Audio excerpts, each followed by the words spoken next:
Hi friends, Siddharth Bommi சீரியல்லேருந்து சூப்பரான ஒரு promo வந்திருக்கு. நம்ம அதை பற்றி தான் இந்த வீடியோக்குள்ளே பார்க்க போகிறோம். வாங்க நம்ம வீடியோக்குள்ளே போகலாம். ராணியை தான் காட்டுறாங்க. ராணி வந்து பொம்மி ஃபோட்டோவுக்கு முன்னாடி நின்றுக்கிட்டு அவங்க கண்காலிங்க அழுதுகிட்டு இருக்கிறாங்க.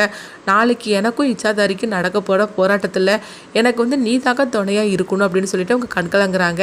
என்னன்னாலும் நடக்கலாம், சொல்ல போனாக்கி என்னுடைய உயிரே கூட போகலாம், ஆனால் என்னுடைய குழந்தை வந்து என்னை காப்பாற்றும் அப்படின்னு சொல்லிட்டு ஒரு நம்பிக்கை இருக்குது. அது மட்டும் இல்லை, நீயும் அந்த கடவுளும் எனக்கு துணையாக இருக்கணும்.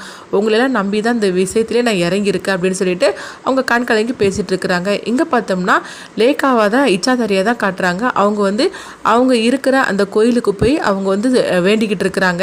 நாளைக்கு எனக்கும் ராணிக்கும் ஒரு போராட்டமே நடக்க போகுது. அதில் வந்து நான் தான் ஜெயிக்கணும். எக்காரணத்துக்கு கொண்டு இந்த ராணி ஜெயிச்சிடவே கூடாது. அதுக்காக எனக்கு விசேஷமான ஒரு பலனெல்லாம் நீ தான் கொடுக்கணும் அப்படின்னு சொல்லிட்டு அவங்க வந்து அவங்க கும்பிட்ற அந்த சாமியை வந்து அவங்க வேண்டி நின்று கும்பிட்டுட்டு இருக்கும்போது அப்போ அந்த கடவுள் வந்து அவங்க பேச ஆரம்பிச்சிருந்தாங்க. நீ நினச்ச மாதிரிக்கு உனக்கு எல்லாமே நல்லபடியாக கிடைக்கும் அப்படின்னு சொல்லிட்டு அவங்க ஒரு வரம் மாதிரிக்கு ஒன்று கொடுக்குறாங்க. அது பார்த்தோம்னா அந்த ஒரு லைட்டு மாதிரிக்கு அவங்க இருக்குது. அந்த லைட்டு வெடிச்சு அவ்வளவுமே வந்து அந்த பூ மேலே படுது.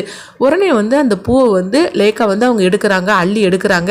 எடுத்துட்டு அவங்க சொல்கிறாங்க, எனக்கு நீ வந்து எல்லாமே சக்தி கொடுத்துருக்குற, இந்த எல்லா சக்தியும் பயன்படுத்தி நாளைக்கு நான் ராணி இல்லாமல் ஆக்கணும். அதுக்கப்புறம் நான் நினச்ச மாதிரிக்கு நான் சித்தார்த்தை வந்து நான் அவங்க கூட சேர்ந்து நான் வாழணும். இது எல்லாத்துக்கும் வந்து நீ தான் எனக்கு துணையாக இருக்கணும். நாளைக்கு எனக்கும் ராணிக்கும் நடக்கக்கூடிய யுத்தத்தில் நான் தான் ஜெயிச்சே ஆகணும் அப்படின்னு சொல்லிட்டு லேக்கா வந்து அவங்க வந்து அந்த சாமியை வேண்டிக்கிட்டு இருக்கிறாங்க. இங்கே பார்த்தோம்னா ராணியை தான் காட்டுறாங்க. ராணி வந்து சொல்கிறாங்க, பொம்மி அக்கா எனக்கு நீ தாக்கா துணையாக இருக்கணும். சொல்ல பண்ணைக்கு நாளைக்கு என்ன வேணாலும் நடக்கலாம். அந்த 24 மணி நேரத்தில் நாளைக்கு வந்து இச்சாதாரி அழிஞ்சே தீருவோம் அப்படின்னு சொல்லிட்டு அந்த நாடியில் போட்டிருக்குது. அதே மாதிரிக்கு நான் அதை அழிச்சே தீரணும். அது மட்டும் இல்லை, அது லேஸ்பட்ட காரியம் கிடையாது. எல்லாத்துக்கும் நீங்கள் எல்லாரும் தான் எனக்கு வந்து சப்போர்ட்டாக இருக்கணும். என் வயிற்றுல உள்ள குழந்தையும் எனக்கு வந்து சப்போர்ட்டாக இருக்குன்னு சொல்லிட்டு நான் நம்புகிறேன் அப்படின்னு சொல்லிட்டு அவங்களும் கட்கலைங்க அழுதுகிட்டு இருக்கிறாங்க. அடுத்த நாள் பார்த்ததுமே இந்த விசேஷமான பூஜையை பண்ணுறதுக்காக நம்பூதிரி வந்து காரில் வந்துட்டு இருக்கிறாங்க. காரில் வந்துட்டு இருக்கும்போது திடீர்னு கார் நின்றுது. உடனே நம்பூதிரி கீழே இறங்கி வராங்க. அப்போ பார்க்கும்போது லேக்கா வந்து அங்கே நின்றுட்டு இருக்கிறாங்க. லேக்கா நின்றுட்டு அவங்க வந்து நம்பூதிரிட்ட ஏதோ பேசுகிற மாதிரி இருக்குது. ஆனால் வந்து அதுக்கு நம்பூதிரி வந்து சம்மதிக்க மாட்டேங்கிறாங்க. கடைசியில் பார்த்தோம்னா லேக்கா தன்னுடைய சக்தியெல்லாம் வந்து அவங்க யூஸ் பண்ணி அவங்க வந்து நம்பூதிரி மாதிரிக்கே அவங்க மாறிடுறாங்க. அவங்க நம்பூதிரியாக மாறி நேராக பார்த்தோம்னா சித்தார்த்து இருக்கிற அவங்க வீட்டுக்கு வராங்க. வீட்டுக்கு வந்ததுமே நம்பூதிரி தான் வந்திருக்காரு அப்படின்னு சொல்லிட்டு அவங்க நினைக்கிறாங்க. நினச்சிட்டு அவங்க பூஜையை ஆரம்பிக்க சொல்கிறாங்க. ஆனால் ராணிக்கு மட்டும் சந்தேகம் வந்துடுது. ஏன்னா ராணி வந்து எல்லாருக்கும் வந்து ஒரு கோடு வேடு கொடுத்துருக்குறாங்க. நாளைக்கு நடக்கக்கூடிய அந்த பரிகாரத்தில் வந்து என்னன்னாலும் நடக்கலாம். ஏன் வீட்டில் உள்ளவங்க உங்களை மாதிரிக்கு கூட அந்த இச்சாதாரி வந்து மாறு விஷத்தில் வரலாம் அப்படின்னு சொல்லி ராணி வந்து வீட்டில் உள்ள அவ்வளோருக்குமே ஒரு கோடு வேடு கொடுத்துருக்குறாங்க. அப்போ அந்த பூஜையில் உட்காரதுக்கு முன்னாடி அவங்க தான் வந்திருக்கிறாங்களா இல்லைன்னா வந்து அந்த இச்சாதாரி தான் வந்து இவங்க உருவத்தில் வந்திருக்கா அப்படின்னு சொல்லிட்டு ராணி வந்து செக் பண்ணுறாங்க. அப்போ இங்கே வந்து நம்பூதிரி பார்த்தோம்னா அவங்க பூஜையெல்லாம் பண்ணுற மாதிரிக்கு அவங்க எல்லாமே வந்து செட் பண்ணி பண்ணிட்டு இருக்கிறாங்க. அப்போ ராணியும் நம்பூதிரி தான் வந்திருக்காரு அப்படின்னு சொல்லிட்டு அவங்களும் நம்புகிறாங்க. ஆனாலும் அவங்களுக்கு ஒரு சந்தேகம் இருந்துட்டு தான் இருக்குது. ஏன்னா பூஜையில் வந்து நிறைய வந்து குளறுபடிகள் நடந்துக்கிட்டே இருக்குது. எங்கே பார்த்தோம்னா பூஜைக்காக கலந்துக்கிட்டதுக்கு தாத்தா பாட்டி அப்புறமா தர்சினின்னு எல்லாருமே வராங்க. அப்போ ராணி வந்து ஒவ்வொருத்தருட்டையும் அவங்க ஒரு கோடு வேடு கேட்குறாங்க. அதே மாதிரிக்கு பார்த்தோம்னா அவங்க ராணி கேட்குற கேள்விக்கு அவங்களும் வந்து ராணி ஏற்கனவே ஒரு பதிலை சொல்லி கொடுத்துருப்பாங்க. அதே பதிலை அவங்களும் சொல்கிறாங்க. அப்படி அவங்க பதிலை கரெக்டாக சொல்லும் போது ராணி ஒவ்வொருத்தரையும் வந்து பூஜையில் வந்து அவங்க உட்காரதுக்காக அனுமதி கொடுத்துட்ருக்குறாங்க. அதே மாதிரி எல்லாருமே வந்து உட்காந்துருக்குறாங்க. அப்போ சித்தார்த் சொல்கிறாங்க, ராணி உனக்காக நான் என்னனாலும் நான் செய்வேன் அப்படிங்கும்போது அப்போ ராணி வந்து சித்தார்த்துக்கிட்ட ஒரு விஷயத்த சொல்கிறாங்க.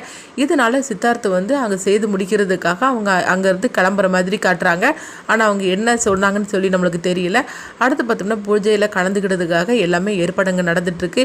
எங்கே பார்த்தோம்னா லேக்காவை தான் காட்டுறாங்க. லேக்கா வந்து ரொம்பவே வந்து கோபத்தோடு இருந்துட்டு இருக்கிறாங்க அவங்க நம்பூதிரியோட வேஷத்தில்.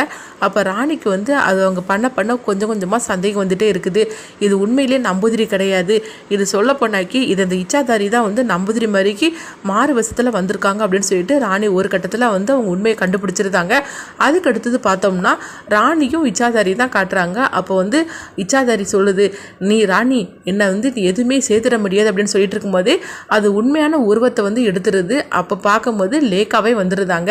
ராணி இவங்களை பார்த்ததுமே அதிர்ச்சி அடைகிறாங்க. அப்போ உண்மையிலேயே வந்து நீ தான் வந்து இச்சாதாரியா, நீ தான் வந்து பொய் சொல்லிட்டு எங்கள் கூடயே இருந்து எல்லாமே செய்துட்டு இருந்தியா அப்படின்னு சொல்லும்போது, ஆமாம் நான் சித்தார்த்தை அடையிறதுக்காக தான் நான் இந்த மாதிரிக்கு உங்கள் கூடயே இருந்து எல்லாமே நான் செய்துட்டு இருந்தேன் அப்படின்னு அவங்க உண்மையை ஒத்துக்கிட்டுதாங்க. இதை கேட்டதுமே ராணி அதிர்ச்சி அடைகிறாங்க. நீ தான் வந்து இச்சாதாரின்னு தெரியாமல் எல்லா உண்மைகளும் நான் உங்ககிட்டே சொல்லிட்டு இருந்தேன் அப்படிங்கும்போது அதுதான் என்னுடைய பலமே அப்படிங்கிறாங்க.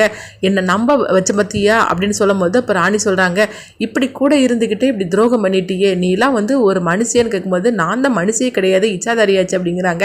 நான் எப்படி இருந்தாலும் சரிதான், இன்றைக்கி ஒன்று அழிச்சிக்கிட்டு நான் சித்தார்த்தை நான் அடைஞ்சே தீருவேன், சித்தார்த்தை என்னோட கூட்டிகிட்டு நான் போயிடுவேன் அப்படின்னு சொல்லிட்டு இவங்க 2 பேருக்கும் வந்து வாக்குவாதம் ஏற்பட்டுகிட்டே இருக்குது.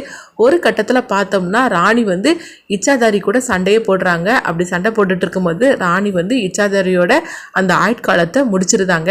இதை கொஞ்சமே எதிர்பார்க்காத இச்சாதாரியான லேக்கா வந்து அதிர்ச்சி அடைகிறாங்க.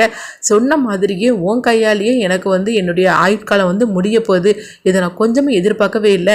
நான் சித்தார்த்தை அடையிறதுக்காக நான் 200 வருஷமாக நான் காத்துட்டு இருந்தேன், ஆனால் திரும்பவும் வந்து என்னால் முடியாமல் போச்சு அப்படின்னு சொல்லிட்டு இருக்கிறாங்க.